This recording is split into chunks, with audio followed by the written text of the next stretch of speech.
Donc, on va reprendre maintenant avec une période de questions. Ici, il semble avoir un point très crucial, a été reposé par plusieurs personnes. C'est la question de conflit. Le conflit qui s'autogénère, plus on essaie de s'en débarrasser, plus ça revient. C'est le bon vieux principe du cercle vicieux. Daniel, comment qu'on en sort de ce cercle vicieux? Faudrait bien comprendre, premièrement, de quel cercle vicieux on parle. On parle d'un conflit. C'est évident qu'un conflit est toujours généré par un heurt causé par des concepts. Un conflit interne, un conflit psychologique. Alors, ce qui fait que l'imagination peut amener une forme de réalité qui n'est pas irréelle, donc qui est illusion. Et cette forme illusion-là, étant prise comme une chose réelle par l'individu qui le vit, on parle par exemple de schizophrène, de paranoïa, donc ils le vivent réellement, ces choses-là vont se heurter à l'idée préconçue que l'individu se fait de ce genre d'événement-là. Alors, ce qui fait que si l'individu a comme concept qu'il doit être aimé par tout le monde et qu'à par contre, à l'intérieur de lui, la prise de connaissance qu'il a avec sa réalité, une réalité qui est étrinquée propre, l'imagination va lui amener le feeling, va lui amener la perception que tout le monde le déteste. Alors, ce qui fait que si l'individu a comme concept que c'est normal que tout le monde le déteste, ben, s'il vit ça, il n'y a aucun conflit qui va durer et qui va naître à l'intérieur de lui. Mais l'individu croit à la réalité de son imagination. L'individu y croit dur comme fer, comme nous on croit à la réalité de nos perceptions extérieures qui sont de toute façon illusoires, les deux aussi, mais un est plus pratique que l'autre. Alors l'individu qui croit à à ses perceptions imaginatives, à ses perceptions astrales, va automatiquement entrer en conflit avec le concept qu'il a de ce que devrait être cette perception-là, donc de ce que devrait être la réalité, et automatiquement il y a un conflit qui naît. L'individu se sent malheureux parce qu'il perçoit que tout le monde le déteste, quand il croit que tout le monde devrait l'aimer. Alors, il ne perçoit pas une réalité extérieure, il perçoit une réalité intérieure, qui est la réalité imaginative, puis l'individu souffre. Mais après ça, c'est ça. C'est que l'idée de cercle vicieux, je crois, était posée par rapport que son imagination va être stimulée et restimulée continuellement par cette même imagination-là et il n'en sort pas. De plus, l'individu ne peut pas en sortir. L'individu peut en sortir de deux façons. Premièrement, par des médicaments. Médicaments, évidemment, prescrits par un médecin. Ça l'endort. Ça va perturber la fonction biologique. Ça va perturber la fonction qu'a son cerveau de capter l'imagination astrale. Perturbant ça, l'imagination astrale disparaît. Et pendant le réveil de ces perceptions-là, si une personne, donc extérieure, peut lui parler, peut lui suggérer une nouvelle réalité, ben, l'individu a des chances, pendant un laps de temps, de quitter la réalité imaginative intérieure pour accepter la réalité que le psychiatre ou que la personne extérieure va lui apporter, et puis lentement, par un schéma d'éducation, la personne peut finir par s'en sortir. C'est une facette. La deuxième facette, évidemment, c'est une chose qui va se faire de plus en plus. Certaines choses, à un moment donné, je vous ferai une démonstration. Mais on peut, par la connaissance de la forme astrale, donc par la connaissance de ce qui suscite l'imagination, par ces connaissances-là, libérer instantanément un individu qui souffre de ça.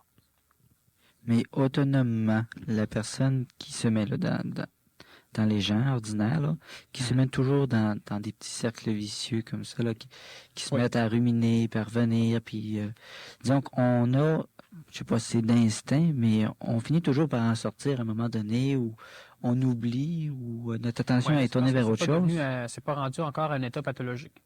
C'est un état qui, quand je dis pathologique, donc qui nécessite un traitement par la médecine, c'est-à-dire un état qui rend l'être infonctionnel dans la société. Alors, si on parle des individus que l'on qualifie de normaux, donc qui sont assujettis à la normalité, qui ressemblent à la masse, alors, une personne normale doit, donc, elle a la possibilité, parce que de temps en temps, elle est laissée libre par l'imagination astrale, elle a donc la possibilité d'apprendre intellectuellement quels sont les mécanismes qui sous-tendent les fonctions astrales, les fonctions imaginatives de l'astral.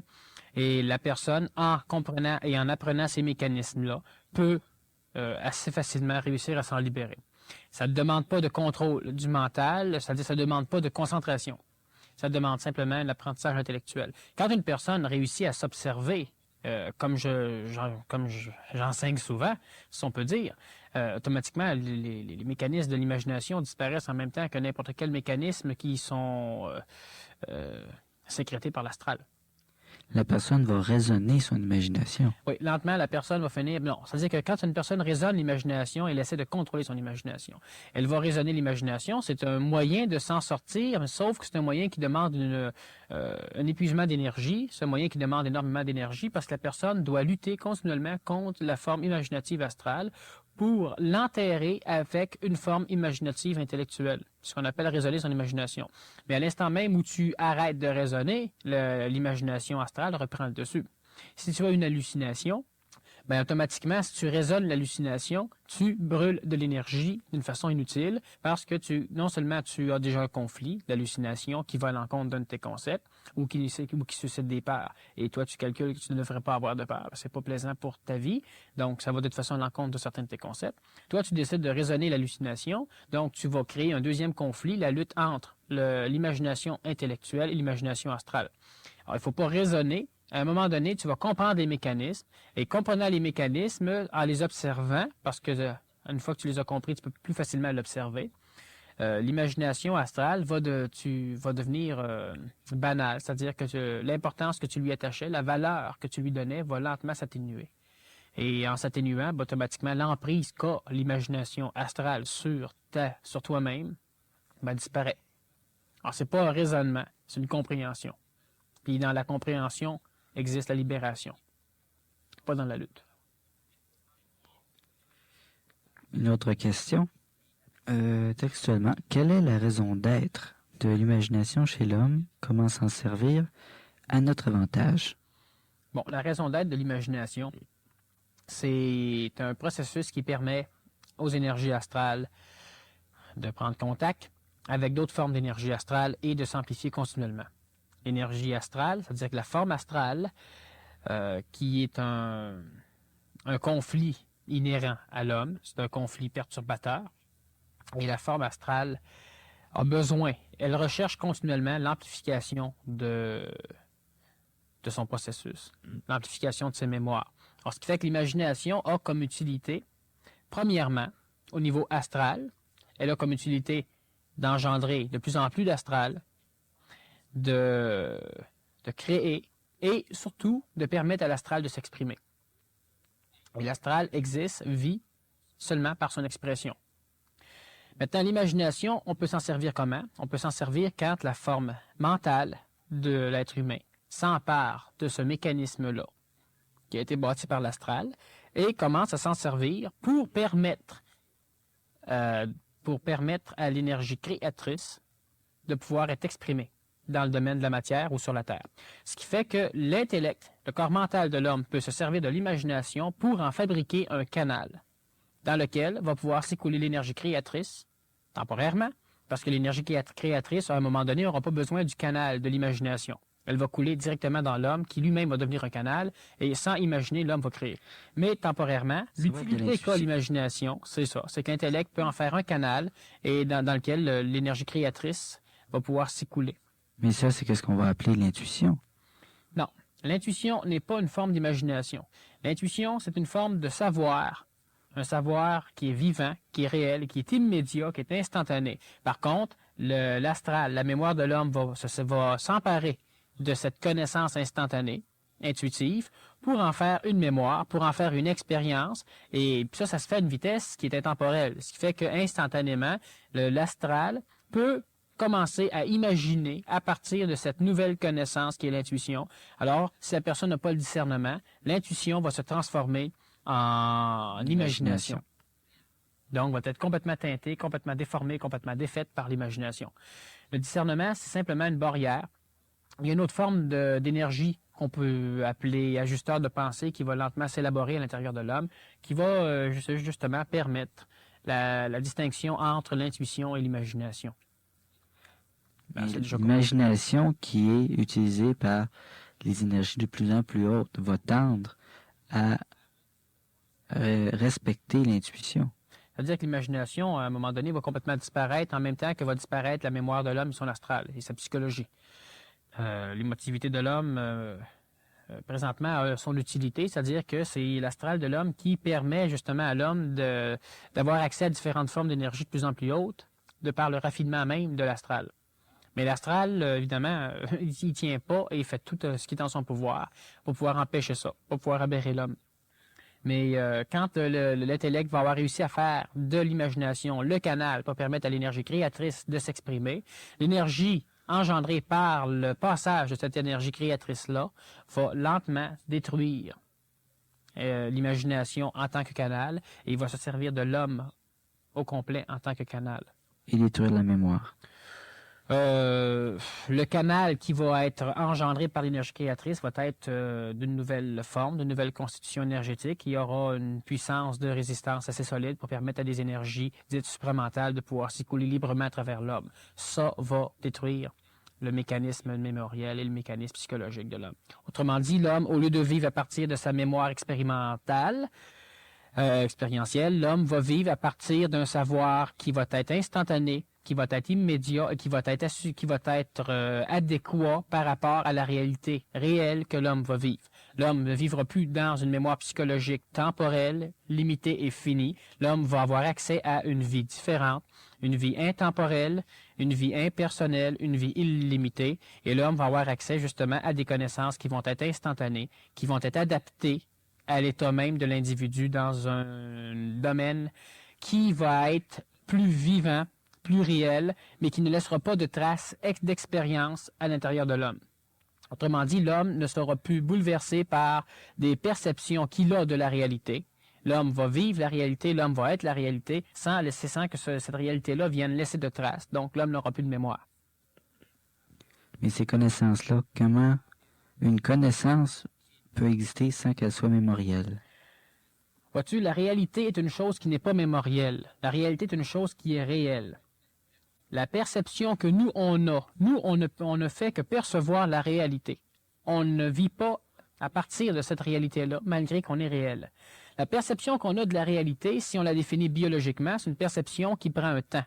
C'est-à-dire que tout ce que tu perçois est transformé en stimuli nerveux, en stimuli électriques, et le temps que prend ce stimuli-là, sous cette forme-là, une forme de façon absolument déformée, le temps qu'il prend pour arriver au cerveau fait qu'il y a déjà un décalage entre un événement qui a été réel et la perception que toi tu en as, en plus d'être complètement déformé, parce que ce que tu perçois toi, c'est simplement des ondes électriques et non pas la réalité même. Ce que tu perçois de la couleur jaune n'a aucun rapport avec la couleur jaune.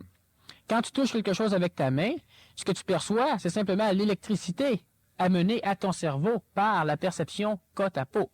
Mais de la table, tu connais rien. D'une feuille, tu ne connais rien. Tu n'es pas en contact avec la réalité, tu es en contact seulement avec des perceptions de la réalité, donc avec des interprétations de la réalité. Le savoir lui-même n'est pas mémoriel pour la simple raison que dans ta mémoire n'est enregistré que des parcelles de la réalité. Une chose qui est intemporelle ne peut pas être mémorielle.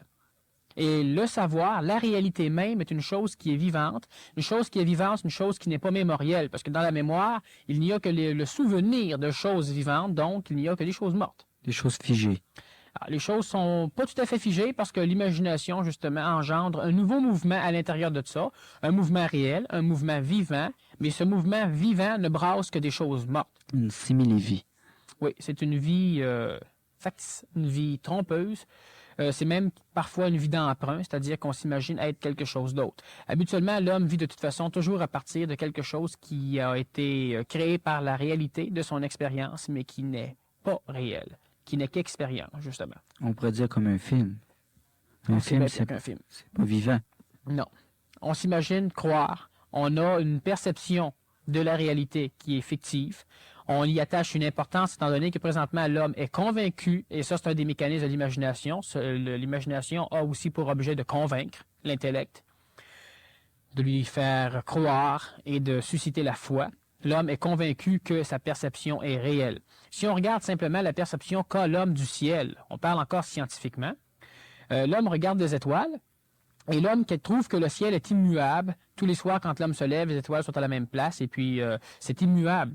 Les marins et les aviateurs se sont servis longtemps justement de la position des astres par rapport à l'horizon de la planète pour pouvoir déterminer leur position sur la planète Terre. Alors on se fie au ciel. Mais si on sait que la vitesse de la lumière voyage approximativement 300 000 km à la seconde, ce qui veut dire qu'une planète qui est située à une année-lumière émet une lumière, et la lumière prend un an à la vitesse de 300 000 km à la seconde pour arriver aux yeux de l'observateur terrien. Ce qui fait que la lumière ayant été émise v'là un an est perçue par l'homme. Le Soleil, sa lumière prend quelques 7 minutes à parvenir à la Terre. Alors si on comprend bien le processus, les étoiles qui sont placées à 1 million d'années-lumière ont émise la lumière que l'on perçoit aujourd'hui v'là 1 million d'années. Alors que reste-t-il de ces planètes? Une planète qui existe émet sa lumière. À un moment donné, elle explose et disparaît complètement. Mais 1 million d'années-lumière plus loin se trouve la Terre, et pendant 1 million d'années après la disparition de la planète, l'œil humain va continuer à voir, par la disparition de l'étoile, l'œil humain va continuer à voir la lumière émise par l'étoile. Ce qui fait que le ciel que l'on contemple aujourd'hui est peut-être un ciel qui existait à l'époque de Jésus-Christ, mais que les personnes vivant à l'époque de Jésus-Christ n'ont jamais vu. Les planètes et les étoiles, surtout les étoiles que l'on perçoit présentement, ne sont sans doute pas tous existantes, malgré que l'illusion du ciel nous permet de croire qu'elles existent. Si le Soleil explose, 7 minutes après son explosion, on va le savoir parce que ça prend 7 minutes à la lumière pour se rendre jusqu'à nous. Alors, ce qui fait qu'en termes d'illusion réelle, on peut simplement regarder le ciel le soir et la photo du ciel que l'on voit est une photo qui n'existe plus depuis très, très, très, très longtemps. Cette photo existe, mais c'est pas la photo des étoiles, c'est la photo de la lumière que l'on reçoit des étoiles. C'est une irréalité en termes de perception, c'est-à-dire que nous, on s'imagine voir les étoiles, quand en réalité, on ne voit que la lumière d'une étoile, qui existe peut-être, qui n'existe peut-être plus, mais on est bien convaincu que l'étoile existe. Alors, quand je parle, moi, de la perception qu'a le corps de l'extérieur, ça prend un certain temps. C'est évident que la lumière émise par une lampe que tu allumes voyage à 300 000 km à la seconde. Si tu éteins la lumière, tu as l'impression qu'instantanément, partout, la lumière disparaît. Mais c'est pas une réalité, c'est simplement à cause de la courte distance qu'il peut y avoir dans une pièce. Mais si tu regardes la lumière émise par Alpha du Centaure, qui est à 1,4 années-lumière, donc qui prend une année 4 dixièmes pour se rendre jusqu'à l'œil humain, bien évidemment, là, si l'étoile disparaît, tu vas voir pendant 1 an, 0,4 encore cette étoile-là, et après 1 an, 0,4 après sa disparition, tu vas la voir exploser dedans ton télescope. Alors, si tu prends la perception humaine de l'extérieur, c'est une perception qui est trompeuse, mais on ne s'en rend pas compte à cause de la courte distance qui existe à l'intérieur même des membres de l'homme.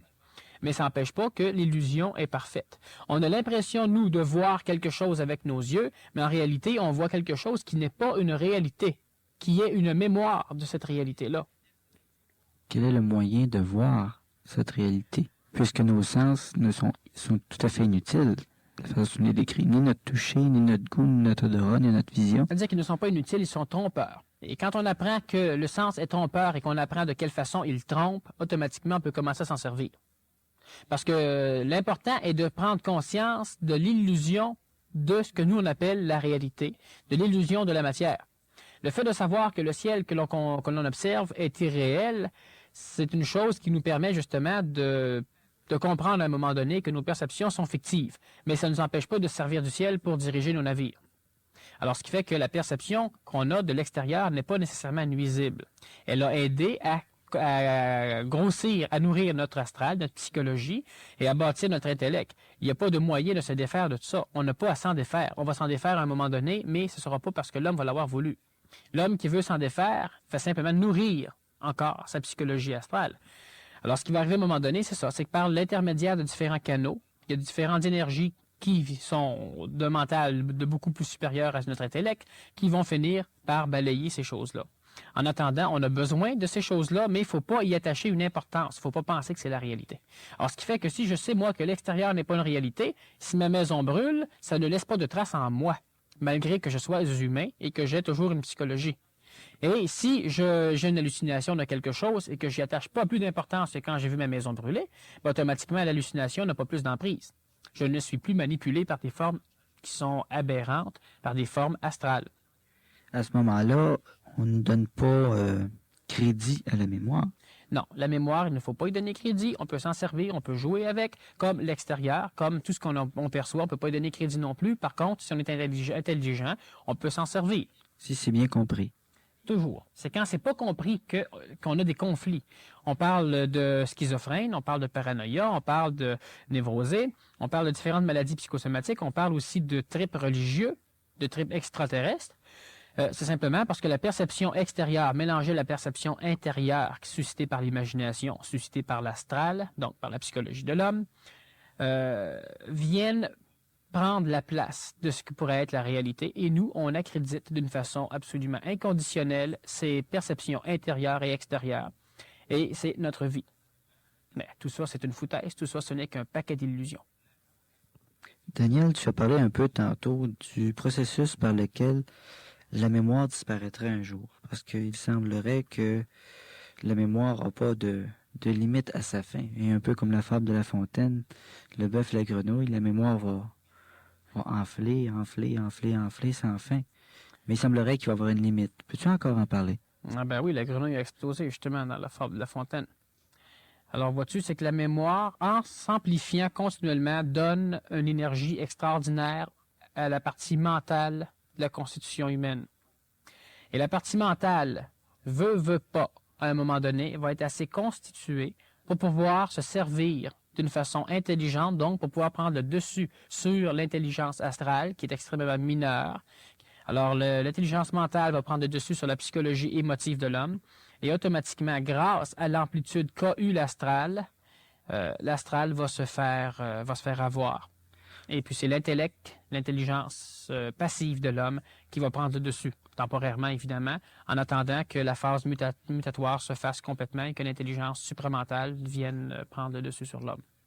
Donc, on pourrait dire que plus l'astral va grandir, se gonfler de mémoire, l'intellect va devenir plus puissant. Donc, le réfléchi va surpasser l'irréfléchi. Oui, à la condition seulement que l'astral grossisse de par l'interprétation qu'a l'intellect sur l'extérieur et non plus de par l'interprétation qu'a la psychologie sur l'extérieur. Ce que je veux dire par là, c'est que l'astral va gonfler, va grossir d'une façon plus intelligente quand les expériences et les traces qui vont être gravées en elle vont être créées par la partie mentale de l'homme. Autrement dit, au lieu d'avoir peur parce qu'un chien approche de toi, tu vas non pas laisser une trace de peur en toi pour aller creuser encore plus le sillon de la peur des chiens que tu avais, mais tu vas interpréter intelligemment, je veux dire par là intellect avec l'intellect, donc d'une façon intellectuelle, l'événement, et tu vas laisser une nouvelle trace dans ta mémoire, tu vas laisser une trace d'un chien que tu as perçu sans ta psychologie, sans ton émotion, un chien qui était peut-être plus beau que tu l'avais jamais vu, un chien qui n'a pas été dangereux en fin de compte, etc., etc. Alors, ce qui fait que quand l'intellect va commencer à avoir la permission, si on peut dire, d'interpréter l'extérieur, au lieu que ce soit justement l'astral psychologique de l'homme, ben, la mémoire astrale va continuer à gonfler, mais d'une façon plus intelligente, et l'expérience va, comme les autres expériences, servir de plus en plus à la constitution d'un corps mental de plus en plus puissant. Pourquoi, Daniel, cet intellect a besoin de tant de bagages pour pouvoir être fonctionnel sur son astral inférieur? L'intellect n'a pas besoin d'immensément de bagages. L'intellect a besoin simplement de la possibilité laissée par l'astral, par la psychologie. La psychologie de l'homme a peur. Et l'intellect peut le rassurer. Mais l'intellect ne peut pas rien faire tant que la psychologie de l'homme ne lui laisse pas la porte ouverte. Et quand la psychologie de l'homme va lui laisser la porte ouverte, l'intellect, aussi mineur soit-il, va être capable de prendre la relève. Mais pour laisser la porte ouverte, la psychologie doit être convaincue. De là l'importance de toute l'information intelligente, d'une façon intellectuelle, qui doit être amenée à la psychologie, à l'astral, pour finir par se laisser convaincre de laisser la porte ouverte à l'intellect. Ce sera donc la qualité des expériences plutôt que la quantité qui va faire la différence. Exactement. Très important, c'est la qualité et non pas la quantité. Mais là, ça nous amène rapidement à une autre question. Quelle est la qualité d'une mémoire? Parce que ça voudrait dire qu'il y a des mémoires qui sont bonnes et d'autres moins bonnes. C'est-à-dire que les expériences amenées par l'intellect, effectivement, qui peuvent être bonnes, Toute expérience amenée par l'intellect pur, donc par l'intelligence passive, sans qu'elle soit teintée par la psychologie ou l'astral de l'homme, est une expérience d'une qualité parfaite pour permettre à l'individu de laisser, pour permettre à l'astral de l'individu de grossir, pour finir par un moment donné être assuré. La psychologie humaine a foncièrement peur. La simple raison que l'expérience ne fonctionne que dans un monde mort. Toi, tu as une conception mémorielle de l'extérieur et tu ne peux jamais réussir à régler un problème neuf, complètement neuf et vivant. Alors, de ce fait, la psychologie, parce qu'elle sait, l'astral lui-même sait très bien qu'il ne peut pas vivre dans un monde vivant, dans un monde neuf, a donc continuellement besoin de nouvelles expériences pour pouvoir lui donner de plus en plus de bagages, pour le rassurer et lui faire croire qu'il peut maintenant vivre dans un monde plus ou moins neuf. De toute façon, la psychologie de l'homme a créé ainsi un monde qui va à l'encontre de l'évolution, un monde justement où le neuf est de moins en moins ou de plus en plus écrasé, pour la simple raison que la psychologie a moins peur dans un monde normal. C'est-à-dire que toi, tu as tes habitudes, tu t'habitues à ton chez-toi, tu as ton travail, tu as peur de changer de travail. La société qui a été construite par l'astral de l'homme et même par les vestiges de l'astral de la planète est une société anti-évolution ou anti-changement, une société morte dans ce sens-là. Pro-mémoire. Oui. Alors, ce qui fait que si toi, tu as déjà de par ta psychologie une crainte de ce qui est neuf, de ce qui est vivant, tu vas donc avoir une tentative d'essai d'empêcher justement le monde de changer autour de toi.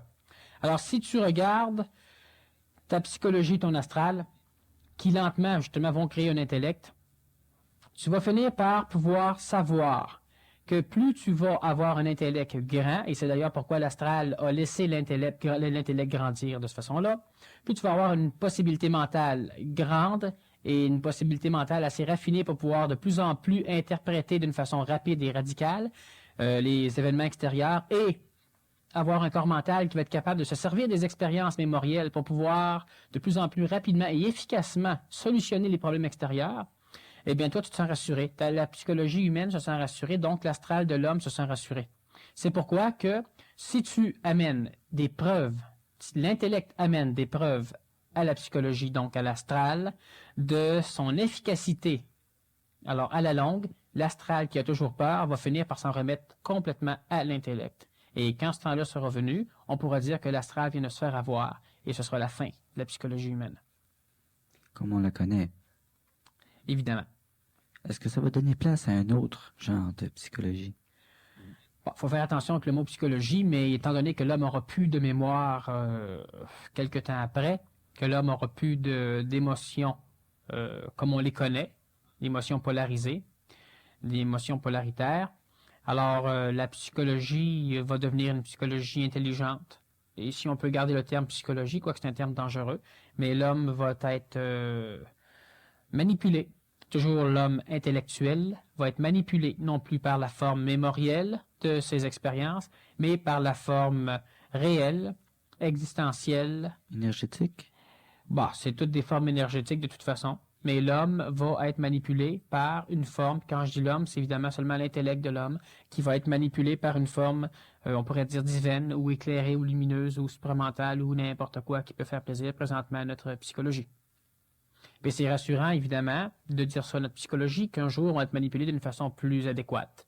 Sauf que, évidemment, pour accepter ça, l'astral doit disparaître. Évidemment. Mais ça laisse quand même une place à une autre manipulation, c'est-à-dire penser grave, simplement que ça va arriver. Oui, d'accord. Mais la manipulation comme telle, c'est pas un phénomène qui est très, très, très dangereux. Tout dépend par qui on est manipulé. Alors, évidemment, présentement, étant manipulé par nos émotions d'une façon inintelligente et inadéquate, l'émotion ne peut pas s'adapter à une forme extérieure, réelle. L'émotion ne fait que s'adapter à la perception et l'émotion ne fait que réagir. Alors, si tu vois quelque chose qui est plaisant, tu vas réagir en fonction de la perception et en fonction de la mémoire que tu as de ces... Alors, de toute façon, c'est évident qu'à un moment donné, l'homme va finir par se libérer totalement de l'emprise colastrale sur son intellect. Ça, c'est sûr. C'est immanquable. Moi, ça me donne envie de poser une question. Quelle est la différence, en fait, entre deux individus, un qui en est rendu à avoir un intellect qui prend de plus en plus de place dans sa façon de vivre, de raisonner, de l'emprise de sa vie, et l'autre qui est comme noyé dans son flot d'astralité émotive. On parlait de la qualité des expériences, mais qu'est-ce qui fait qu'un a eu des expériences de qualité et l'autre des expériences émotives, manipulatrices, mémorielles? Bon, la différence, évidemment, c'est que les deux vont imaginer, mais l'un d'une façon intelligente, l'autre d'une façon psychologique.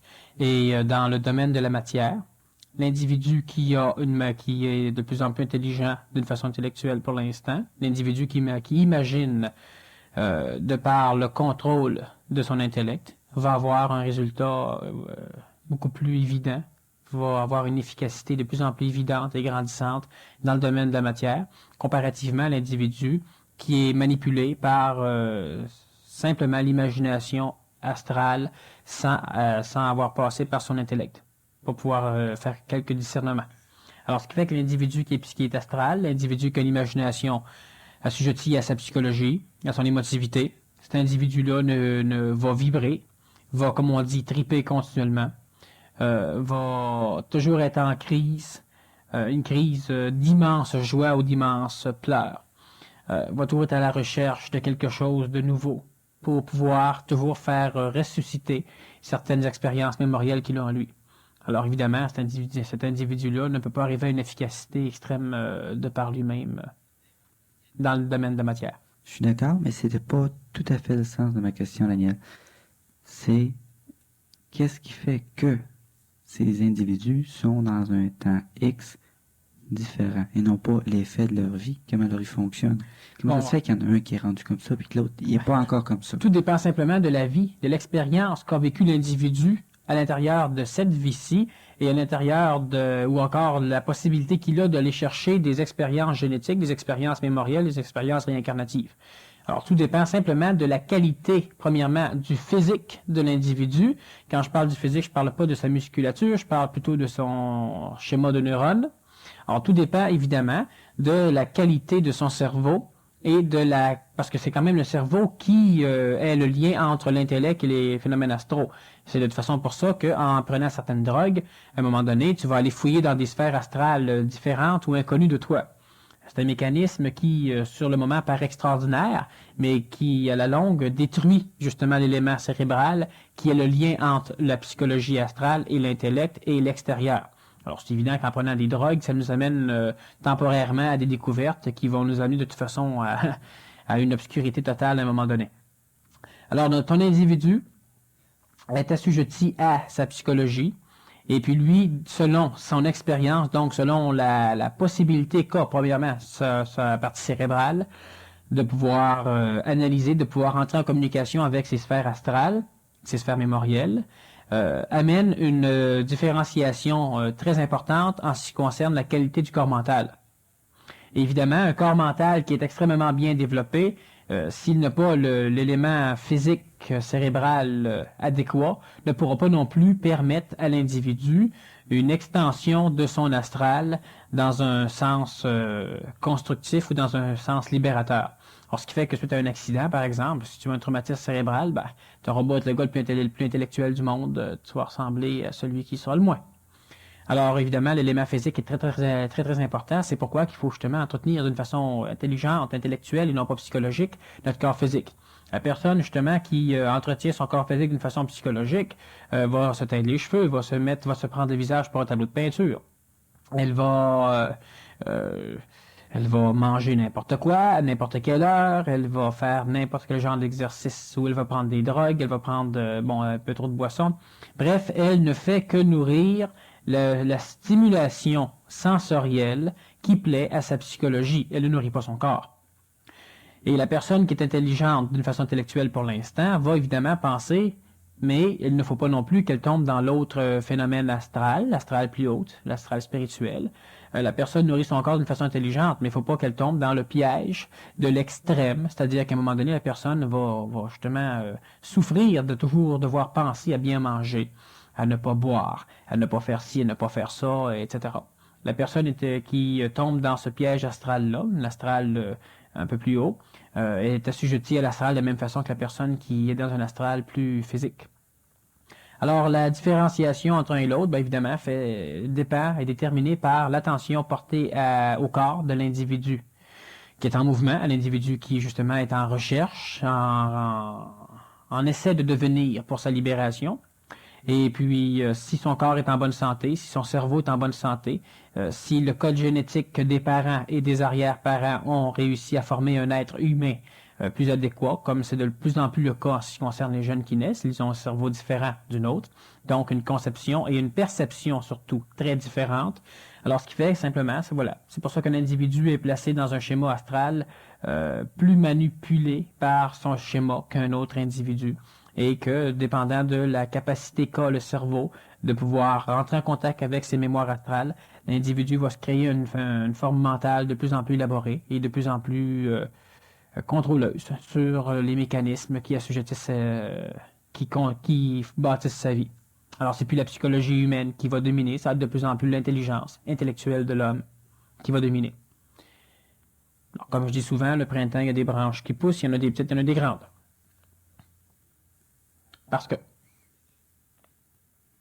Bon, tu m'enlèves un peu l'essence de ma question que je voulais reposer, mais je vais y aller pareil.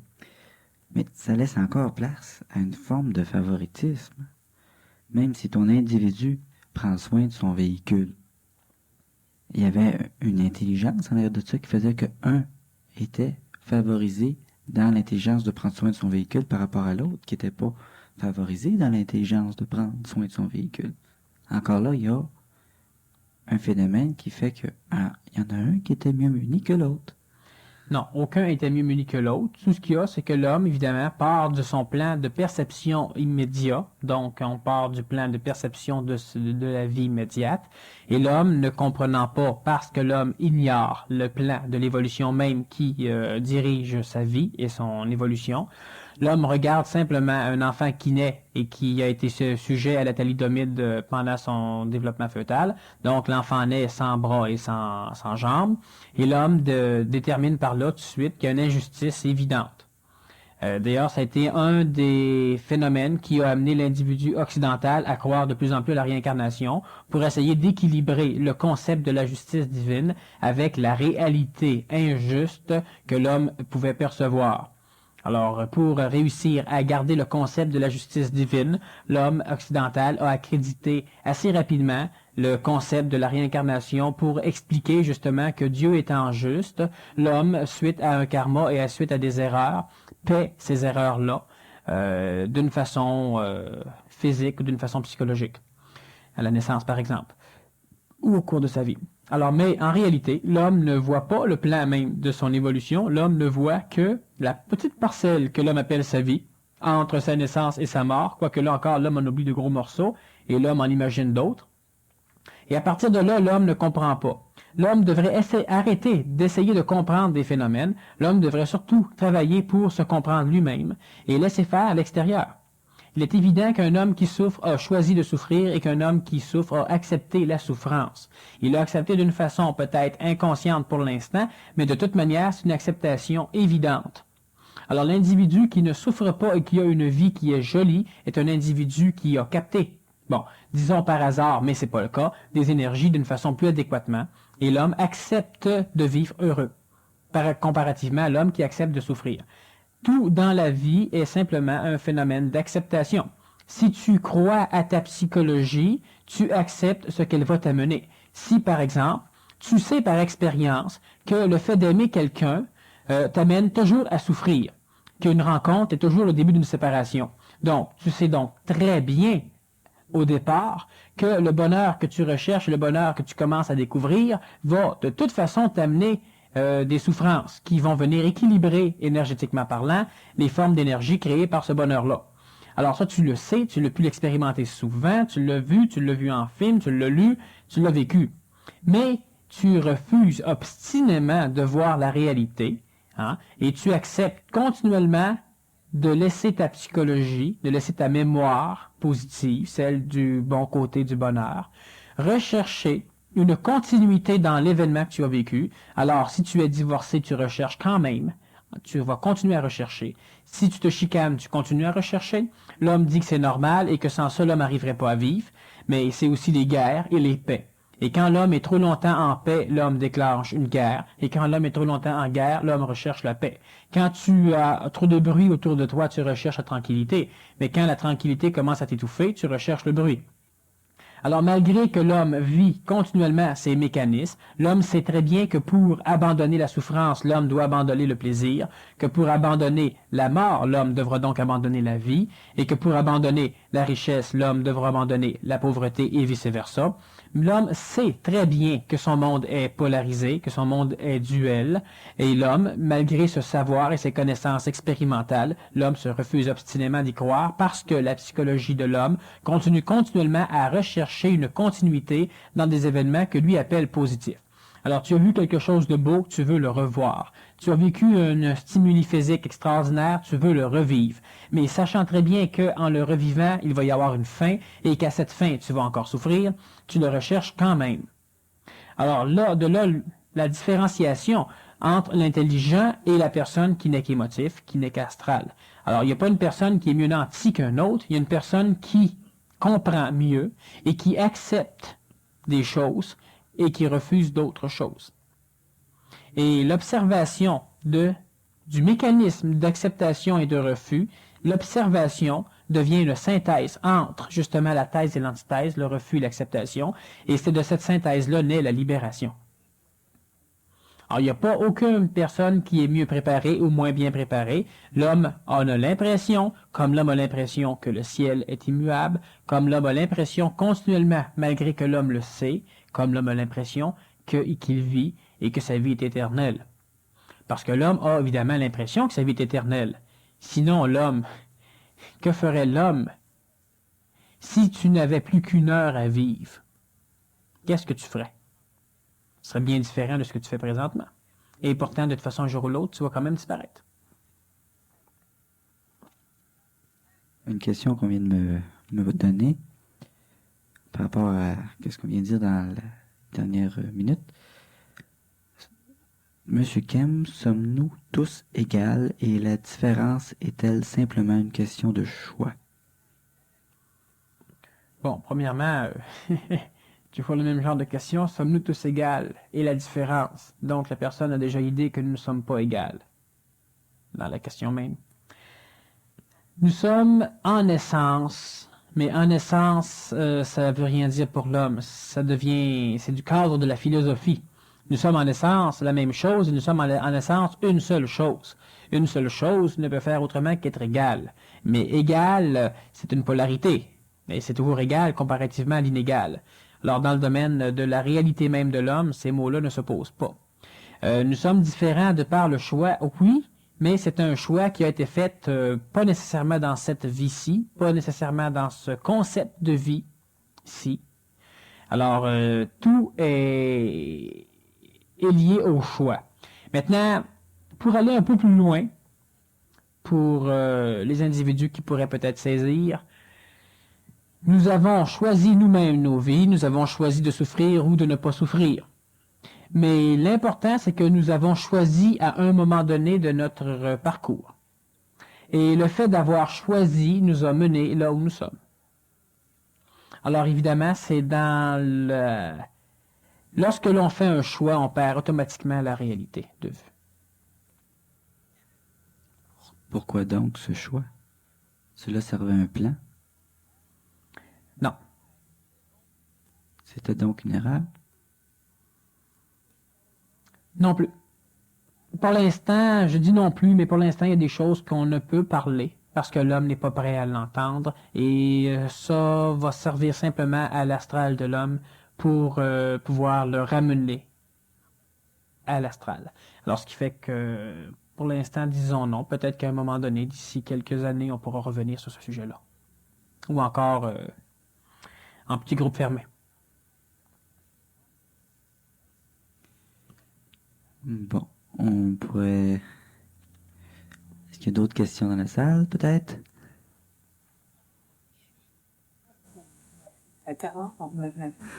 Bon, une question très intéressante. On a parlé un peu tantôt des maladies mentales, Daniel. Quelle est la différence entre l'imagination et les hallucinations? Alors, la différence est simplement dans l'importance attachée à l'imagination. Une hallucination n'est qu'une perception extérieure ou intérieure, mais elle n'est qu'une perception. Alors, l'importance qu'on attache à la perception crée automatiquement une forme astrale très, très importante qui va laisser une trace assez profonde à l'intérieur même de la mémoire de l'homme. Alors, si toi, tu vois, par exemple, arriver devant toi une chose catastrophique, un accident, par exemple, où tu vois une personne se faire écrabouiller, ça va laisser une trace très profonde à l'intérieur de toi. L'hallucination, elle, est de par définition la vision ou encore la perception d'une chose qui n'est pas perçue par la masse ou par l'extérieur. Ça, c'est une hallucination. Autrement dit, si tu vois arriver une secousse volante et que tu y crois, tu attaches de l'importance assez, tu attaches assez d'importance à cette perception-là pour l'appeler vérité. Alors, tu vois réellement arriver une secousse volante et que la masse autour de toi ne la voit pas, tu es donc sujet à une hallucination. Si tout le monde la voit et que les appareils matériels de l'homme peuvent la voir, donc les caméras, etc., tu as la même perception, tu as le même phénomène dangereux pour toi, c'est-à-dire que tu as une incrustation dans ta mémoire de l'événement. Et là, automatiquement, on dit que tu n'es pas sujet à une hallucination. Mais la perception que tu as donne le même phénomène. Que tu vois quelque chose que tout le monde voit et que les appareils peuvent enregistrer, ou que tu le perçoives de par ta propre psychologie, ou encore par la déformation biologique, suite à des drogues ou à un coup, un traumatisme, une déformation biologique de tes récepteurs, ne change rien au phénomène même de la perception. L'hallucination peut être causée par un attachement inconsidéré à un retour mémoriel. Donc, tu peux revoir un événement que tu as déjà vécu ou un événement simplement qui est né de l'imagination même de ta psychologie astrale et tu vas lui attacher une importance démesurée. Automatiquement, tu es non seulement sujet à une hallucination par rapport à la masse, mais tu es manipulé d'une façon totale par ton astral.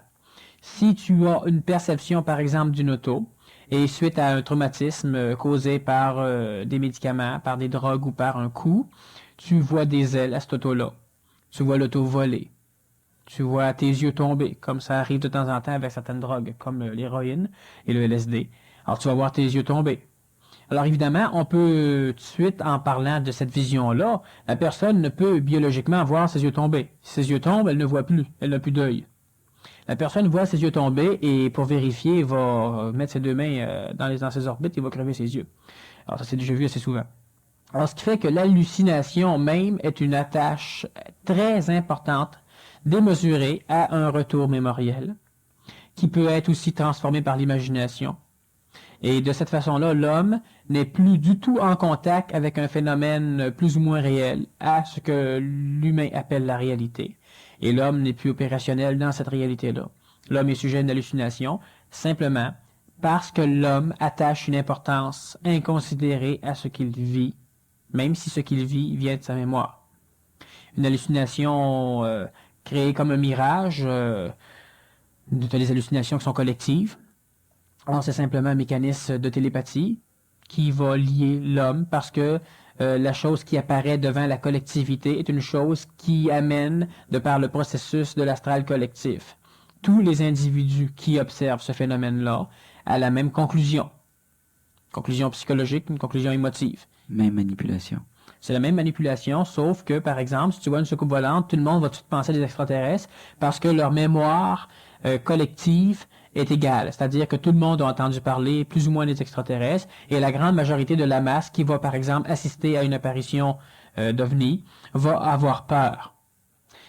Par contre, certains individus vont voir de par leur attachement à leur perception, donc de par les valeurs d'importance attachées à leur perception.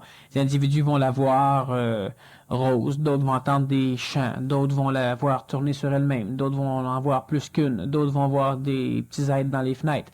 Alors, ce qui fait que, veut pas, l'hallucination de masse va quand même être légèrement individualisée par chaque individu, parce que malgré que l'astral collectif est très puissant quand une masse est réunie, l'astral individuel quand même a son mot à dire.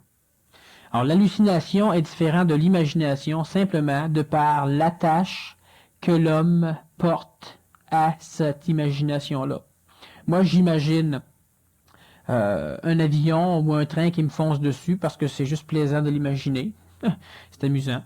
Et un autre individu va imaginer la même chose, sauf que l'individu ne pourra pas discerner l'imagination de la réalité. L'individu va y attacher une importance extraordinaire. Et l'individu va réellement voir le train foncer sur lui. De ce fait, l'individu va réagir en fonction d'une réalité, avec toutes les sécrétions endocrines et toutes les réactions d'alerte du corps physique. Et Panique, et il peut même... d'un individu en crise, c'est ça. Malgré que pour l'extérieur, il n'y a pas de train qui fonce sur personne, donc c'est une hallucination. Mais l'imagination est une hallucination auquel on n'attache pas trop d'importance. À plusieurs reprises, Daniel t'a mentionné des drogues, des traumatismes, des maladies mentales. Comment se peut-il qu'à ce point des matières physiques, denses, dites matérielles, puissent influencer l'astral de l'homme à ce point? Ils n'influencent pas l'astral, ils influencent simplement le véhicule qui permet justement à l'astral d'arriver à l'extérieur. Ils influencent le cerveau. Et le cerveau étant influencé, bien évidemment, 5 et 5 ne font plus 10, 5 et 5 font 27, et c'est mémorisé comme ça. Étant mémorisé comme ça, bien évidemment, quand ça revient, si le cerveau est guéri, bien on a toujours 5 et 5 font 27. Alors, ce qui fait qu'une personne qui est sous l'effet de narcotiques ou de traumatisme n'a pas un cerveau apte, adéquat à capter comme la masse les phénomènes de perception de la réalité. Alors, ce qui fait que c'est mémorisé d'une façon... c'est mémorisé comme c'est interprété. Et comme c'est interprété encore plus déformé, ben c'est mémorisé d'une façon extraordinairement déformée. Alors, c'est donc très, très important de faire attention à notre cerveau, pour la simple raison que c'est l'entité qui nous permet d'être en contact avec notre mémoire et avec nos perceptions astrales, les perceptions sensorielles du corps. Mais à ce moment-là, est-ce qu'on peut parler d'accident? C'est-à-dire que même ces choses-là, est-ce que ça peut faire partie de l'expérience de l'homme que de voir son véhicule endommagé et laissé dans une condition non fonctionnelle, irréparable pour la continuation de sa vie? Évidemment. Évidemment, mais sauf que l'expérience même de l'individu n'est pas nécessairement importante dans le plan d'évolution même de la masse, dans le plan d'évolution de la planète Terre. Alors, ce qui fait que quand le véhicule humain est endommagé, il y a une expérience, évidemment, qui est imprimée au niveau de l'astral. Cette expérience-là peut servir à différents autres individus qui vont avoir accès à ces mémoires astrales-là.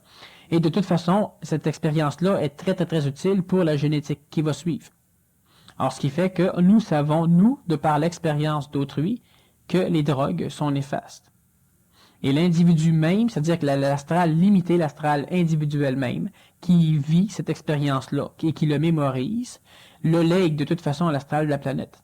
Alors, ce qui fait que n'importe quelle expérience qui nous paraisse peut-être, de par notre considération humaine, terrible, une personne qui devient complètement légume suite à une absorption massive de drogue, dans le plan d'évolution de la planète, c'est un grain de sable dans le désert. C'est minime. Énormément. Mais ça laisse place à la possibilité que s'incruste une peur psychologique énorme, c'est-à-dire la réalité, la possibilité que les pertes humaines existent. C'est-à-dire que à un moment donné, ta vie ne serve qu'à la mémoire de la Terre ou que, bref, que t'as pas grand-chose au point de vue individuel ou humain. Alors, tu veux dire par là qu'à un moment donné, à force d'en apprendre trop, si l'homme n'est pas prêt, l'homme finit par prendre panique et l'homme finit par se demander qu'est-ce qu'il fait là. Non, c'est pas ça que je voulais dire. C'est ce que ça donnait comme expression. De toute façon, c'est pour ça qu'il y a des choses qu'on ne parle pas. Est-ce qu'on pourrait en parler et faire une cassette là-dessus? On peut faire une entrevue à un moment donné là-dessus, oui. Bon, fait qu'on va pouvoir faire ça une autre fois. les pertes humaines. Les pertes humaines. Alors, si on regarde seulement l'imagination de l'homme, alors si on regarde la perte d'un être, alors automatiquement l'imagination, la mémoire refait surface avec tous les schémas de l'individu que l'on vient de perdre. Et refaisant surface, tout ça est donné à l'imagination. L'imagination va automatiquement recréer des conditions nouvelles de vie de la personne qu'on vient de perdre. On aurait pu faire ça, on aurait pu, etc. Et ça va être comparé avec le concept même qui lutte contre la mort, parce que l'homme, de toute façon, a peur de la mort. Parce que l'homme a peur, simplement parce que l'homme ne sait pas ce qu'il y a à la mort et ce qu'il y a après la mort. Et automatiquement, l'imagination vient encore prendre le dessus. Et malgré la perte de n'importe quel genre d'individu, l'imagination vient grossir ça, parce que l'astral se refuse à croire à la mort malgré que ses perceptions lui indiquent qu'il y a eu mort. Et de toute façon, l'astral elle-même, la psychologie de l'homme sait, et c'est un de ses grands traumatismes, qu'un jour ou l'autre, de toute façon, il va disparaître. Disparaître parce qu'il va y avoir la perte de son véhicule terrestre, et disparaître un jour parce qu'il va y avoir prédominance du véhicule mental. Alors l'imagination est très très importante dans le schéma d'évolution de l'homme. Premièrement, elle est très importante parce qu'elle est un frein. Elle est très très très importante parce qu'elle est un immense tremplin quand on sait en découvrir l'utilité pour pouvoir justement s'en aller vers une libération inconditionnelle des forces astrales.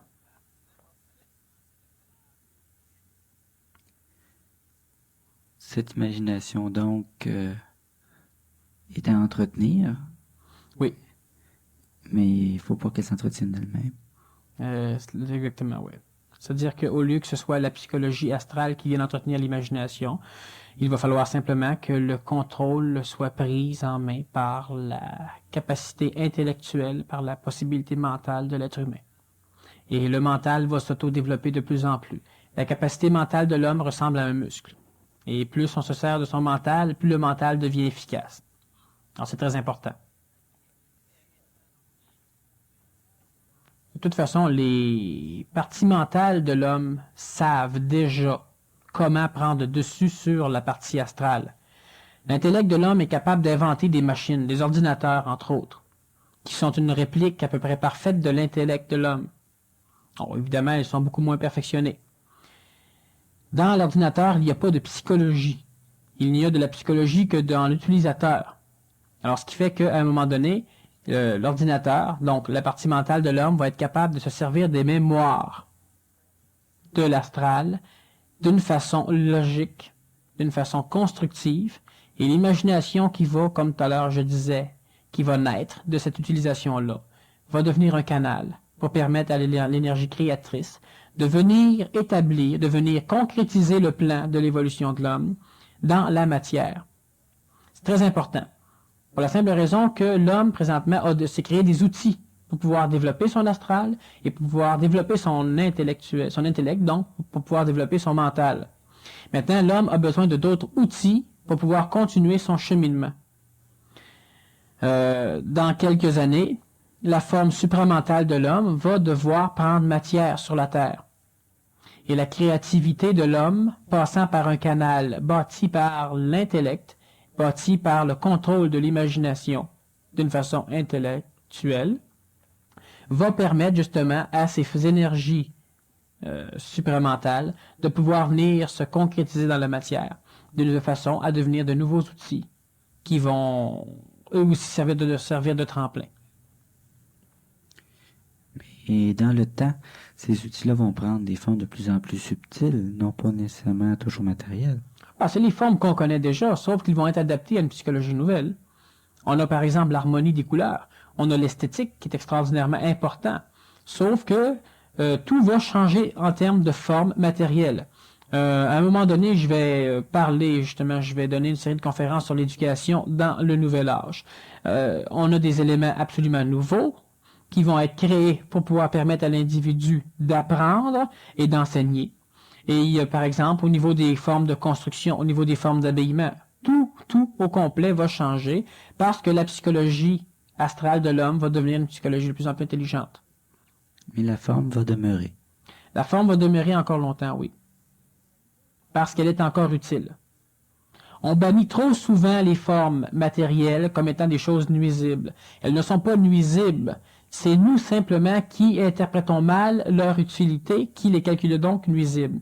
On parle de l'astral comme étant un ennemi absolument atroce et incroyable qu'on doit détruire, qu'on doit balayer. L'astral n'est un ennemi tant qu'il est un ennemi. Et ce n'est pas un jeu de mots. L'astral, la psychologie de l'homme, son émotivité est extraordinairement utile pour l'homme et elle a été utile